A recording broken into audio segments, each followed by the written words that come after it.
Well, thanks so much for taking the time, folks. I'm Shawn Danino. I use he, they pronouns. Quick disability disclosure from the get-go. I have an autonomous nervous condition that sometimes subjects me to some verbal tics.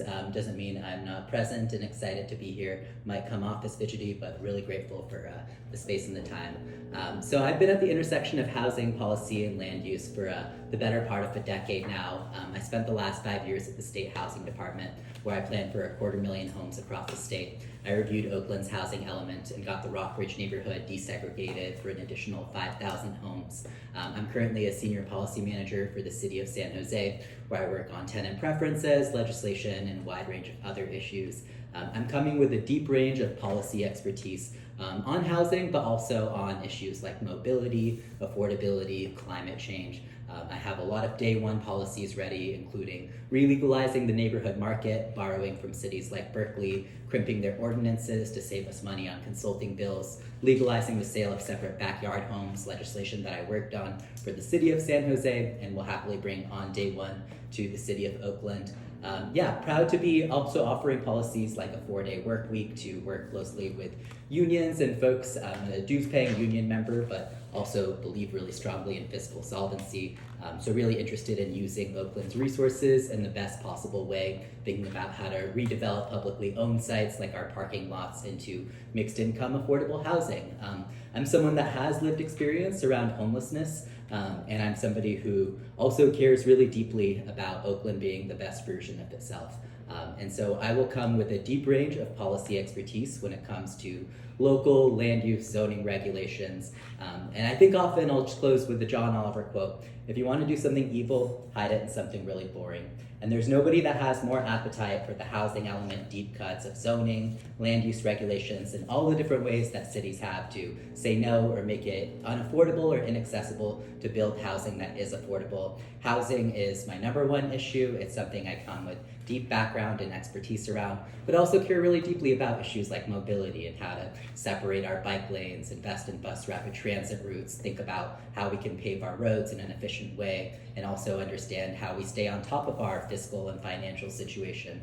We all know that the city is running a deficit right now, and I think that's very much because we haven't been stewarding our resources efficiently. So I think we need to think much more carefully about how to welcome forms of transportation that treat the climate crisis like a crisis, center affordability, and focus on issues like housing and mobility, and understand that all of those issues are deeply tied to public safety. Housing is public safety. Safe streets, complete streets, mixing daytime and nighttime uses are all fundamental issues of public safety. So I believe in also getting our police staffing levels to normal levels. I also recognize there's other innovative ways we can think about public safety, including traffic cameras, including automated enforcement.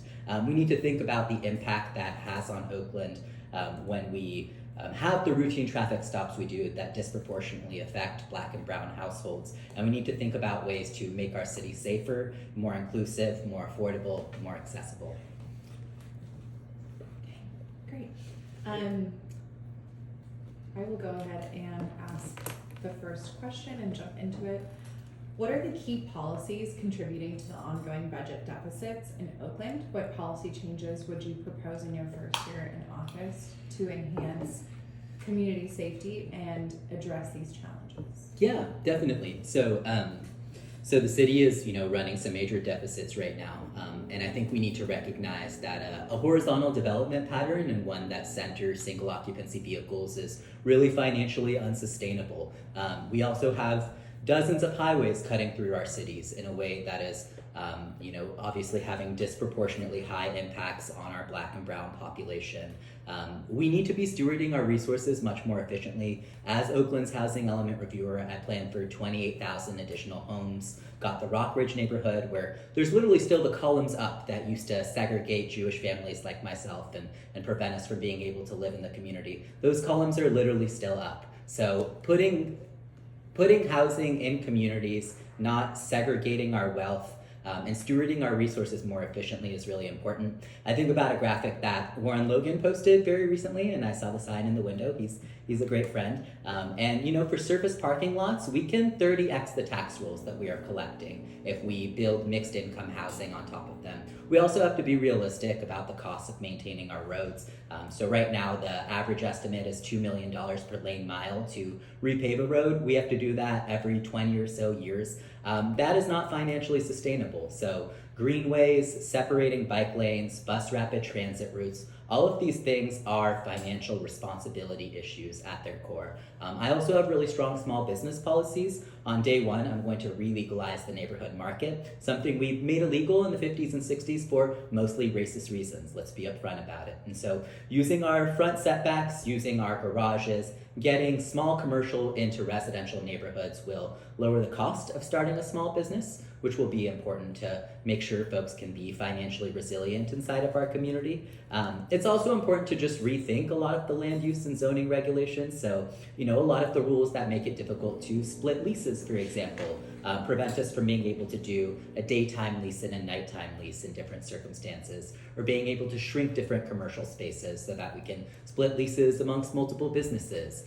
And so there's a lot of different issues and a lot of different ways we can make it much easier for Oakland to be financially prosperous. A lot of those are buried inside of deep land use and zoning regulations, and we need someone with the appetite and knowledge for how to change those rules.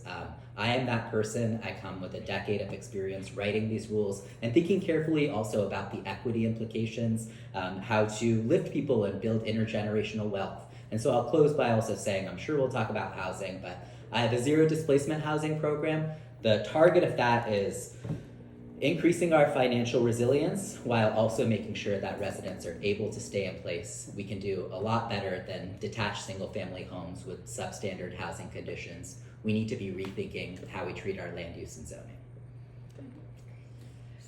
Garrick, would you be able to go to the third question? Oh, sure. Yeah. Beyond, I'm going to say beyond budget concerns and I'll say beyond housing, because that's clearly a theme here. What do you consider to be the most pressing issue facing Oakland? What do you believe is the underlying cause of the issue, and what specific policy changes or amendments to existing policies would you propose to effectively resolve it?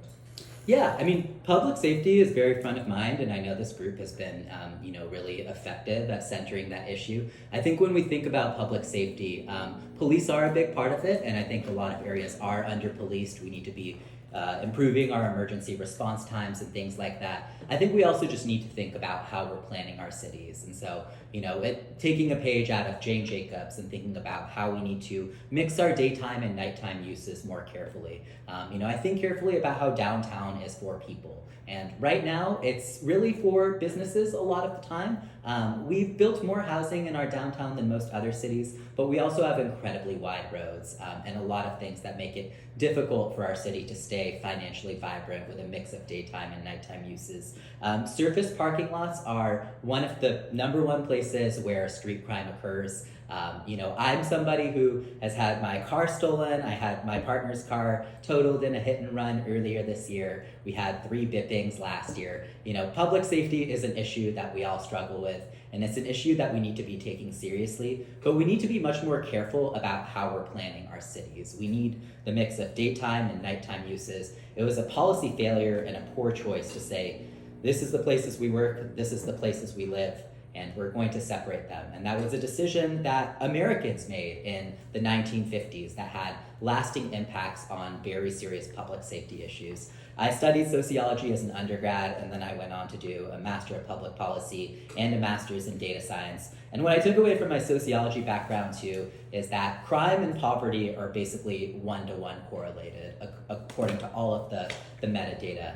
And so the property crime that I experience is very much a symptom of poverty, and that's why affordability is the threading needle behind so much of my work. We need to think about how we can set businesses up to do the volume that's necessary to be able to do higher volumes and lower margins. I would love to be able to get an $8 to $12 lunch again the way I can in other dense cities. But the reality is we don't have the density and the mix of daytime and nighttime uses that allow for those things. So, public safety is a big part of it, but that's obviously deeply tied to issues like climate justice and treating the climate crisis like a crisis, and then housing and mobility. Crossing the street should not be the most dangerous thing we do, but it absolutely is in so many parts of Oakland. We're in the top 10 cities that are most likely to be killed as a pedestrian inside of.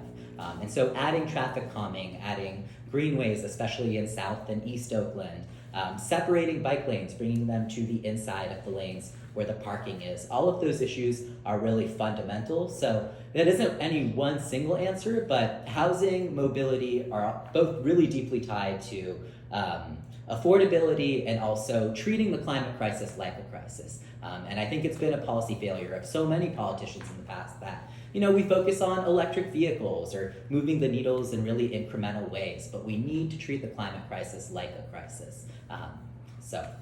Thank you. And then, Lauren, you're gonna ask the last question before we move to follow-ups. The last question, the first? The second question. The second question. Gotcha. What are the key policies that contribute to the ongoing budget deficits in Oakland? What policy changes? We asked that one. You're, The C, question C. oh, gotcha, Yeah, okay. sorry. Gotcha, all right. Confusing. It's like, Self-intro was, The- Dodge kind of has Yeah. one. all right. Yeah. Sorry. Reset here. It is 8:30 p.m. We're That's what happens when we go out of We're order, gonna- guys. All right.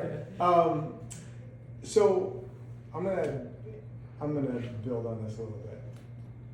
The question is, how will you be communicating to voters citywide? I'm gonna expand a little bit.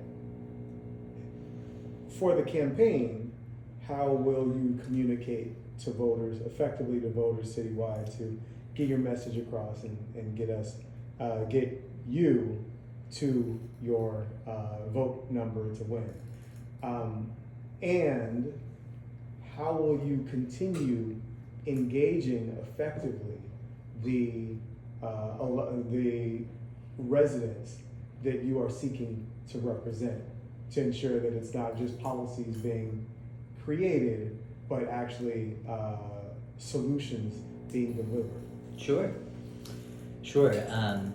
So to answer your first question, we are not the race with the most dollars. We are not the race with the largest institutional endorsements. We are definitely the race with number one, the best storytelling, and number two, the strongest field operation. We've banged on over 30,000 doors at this point. We have incredibly powerful reach on our social media right now.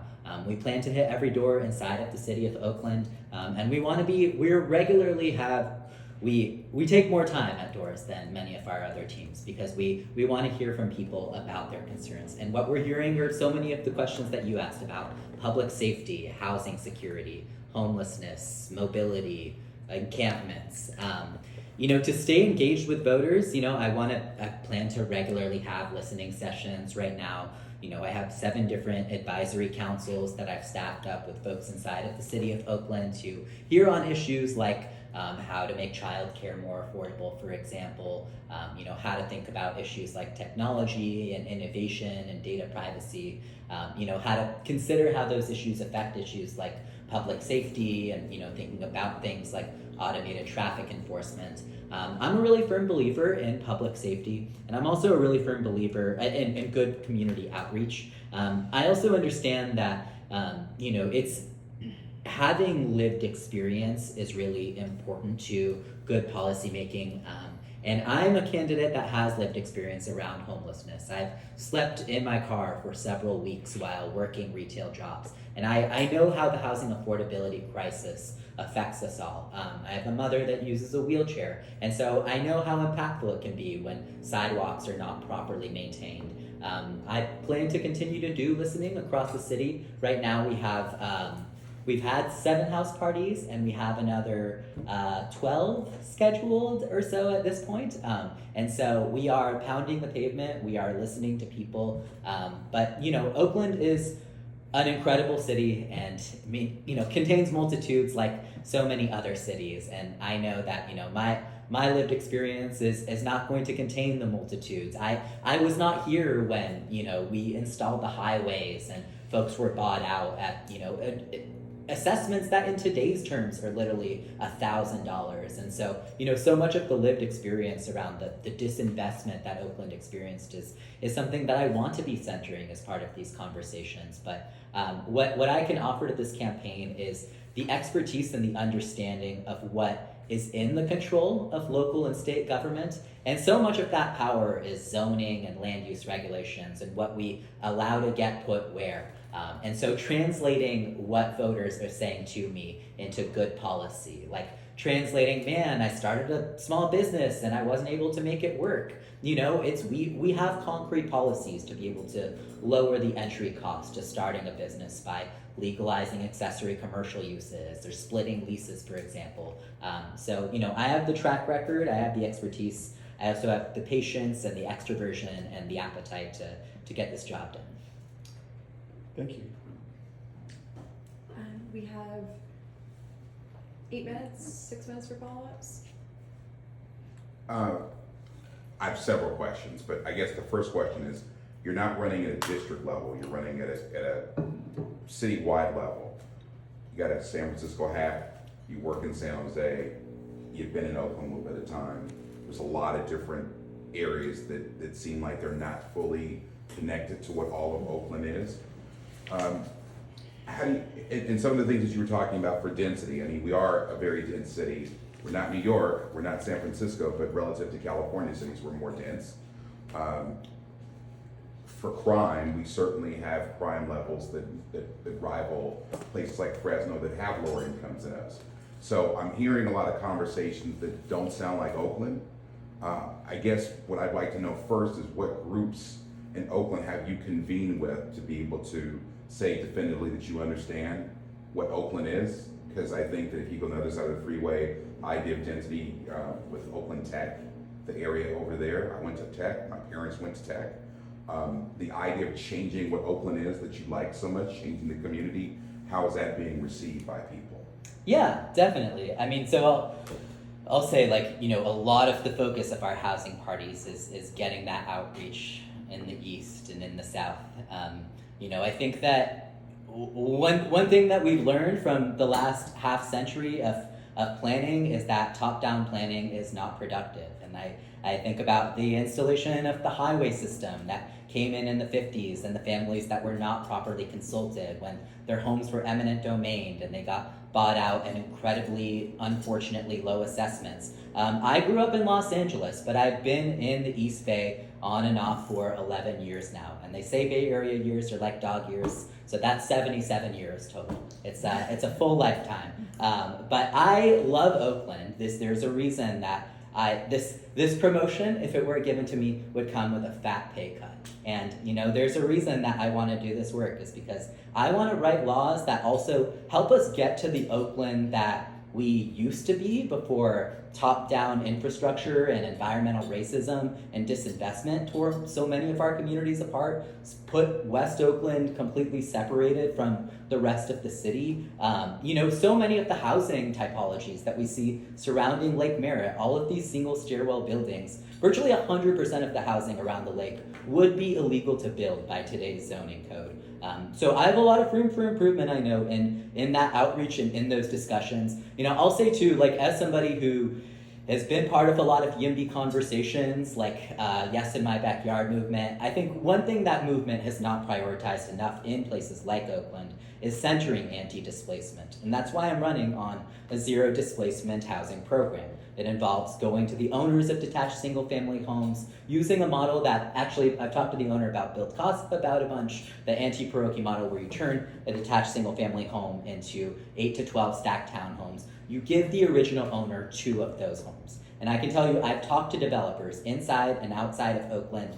They are extremely market feasible. They're a way to build generational wealth for the residents inside of the city. And for my job in San Jose, to your point, I've worked extensively on tenant preferences programs. I recognize how many people this city has displaced by economic pressures, companies like NVIDIA coming in, and, you know, companies out in Santa Clara, but, you know, those folks seem to really love buying homes here for whatever reason, because it's a great city for the same reason I chose to live here. And so I think we need to take those economic pressures seriously. We also need to live up to our values and rehouse a lot of the people that we've displaced from decades of economic oppression, and also, you know, the era of highway construction. So, you know, the listening and the outreach is never fully done.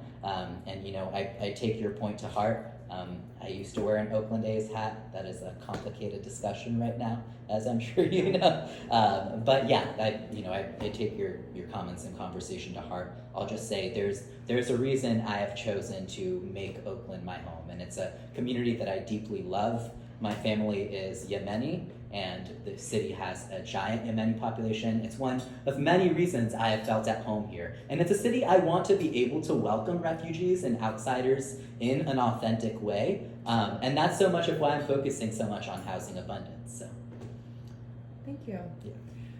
I don't want to forget about the folks on our Zoom, so if you all have any follow-ups, feel free to ask them. Oh, Tafara, thank you. Hello, I do. I was hoping you could speak a little bit more about policing. So OPD has a history of challenges with accountability, transparency, community trust. There's the negotiated settlement agreement. So if elected, what specific measures will you advocate for to ensure that OPD is held accountable for misconduct while also supporting effective policing that keeps our community safe? Yeah, I mean, I think, so much of the reason I'm interested in, the technology and automation component of law enforcement is because I think we need to be focusing more on enforcing our laws. And there's a lot of places where police are involved right now where it's not necessarily appropriate. Oftentimes it makes the interaction more dangerous, more expensive. So the routine traffic stop is a great example. It's one where, we can use things like speed cameras, decibel monitors, also just good road design to narrow the right of way to make sure that our streets are safer. Cops don't need to be part of every one of those interactions. And to be honest, I don't think they want to be part of every one of those interactions. We have to be realistic about how much budget we're allocating to OPD. In many cities like Oakland, the police plus fire is a very large share of the general fund. And still, our emergency response times are not what they should be. And so, I think emergency response, the phones inside of there are places that we desperately need to be staffing up in many ways. To get accountability, there's a long list of policies that we can pursue that I think are well documented by other groups. I think there's also places like community resource officers and just like, getting a lot of the violence out of police interactions is, I think, important. But I think we also need to recognize that public safety is a right. And it's an important right, and it's not a right that's given, especially to areas of Oakland in the east and south with decades of historical disinvestment. And so I think it's really important to hold police accountable while also recognizing that they play an important role in helping people feel safe. But yeah, I think much of my campaign is about re-envisioning how we think about public safety. Housing is public safety.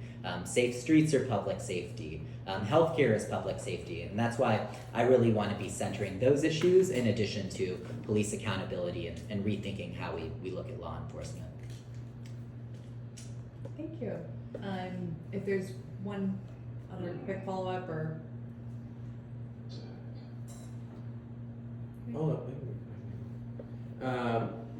I feel like you at times would shared a number of policy ideas that you had kind of ready to go and drop in, which is exciting, and I like that energy.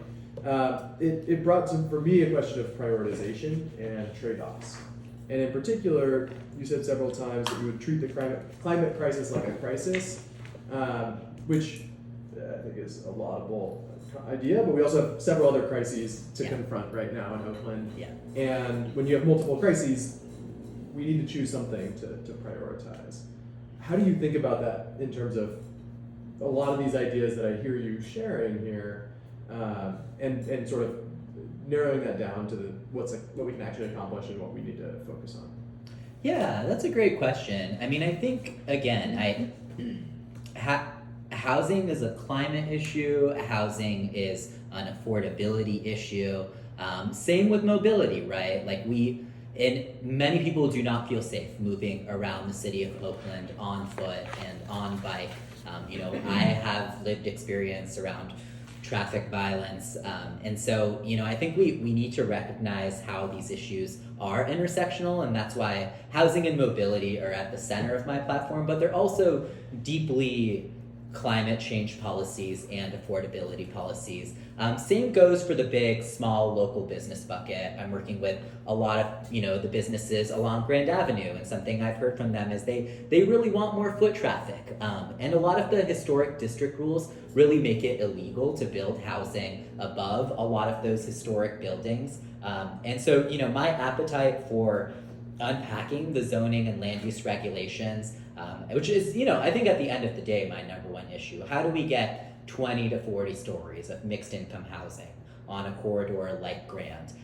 That addresses so many of our concerns on climate because, more folks can live near their jobs. I currently work for San Jose, and I'm a super commuter, like so many other people. It is, it's an indictment on our built environment and how we've been planning our cities that so many people need to live, 3 hours away from their jobs. And so, I'm approaching this race with a lot of humanity too, and a real focus on equity too. Thinking about small businesses, I think a big question is, how do we address issues like parking and also make room for gig workers to be able to safely move? Like, right now in many ways their existence is criminalized. Like, they don't have access to restrooms. There's only long-term parking that doesn't turn over quick enough. So redesigning our streets for more short-term parking and pickup and drop-off zones is an equity issue. It's a climate issue. So, I see the intersectionality of these issues. I think focusing on these housing and mobility questions is, again, a big, deep focus on climate, affordability, and then I think above all, public safety too, because there's no place that's more dangerous than one without eyes on the street. And so we need to be building human scale cities with a mix of daytime and nighttime uses that we need to make sure that that's possible. Great. Thank you so much for your time, Shawn. Yeah, thanks folks.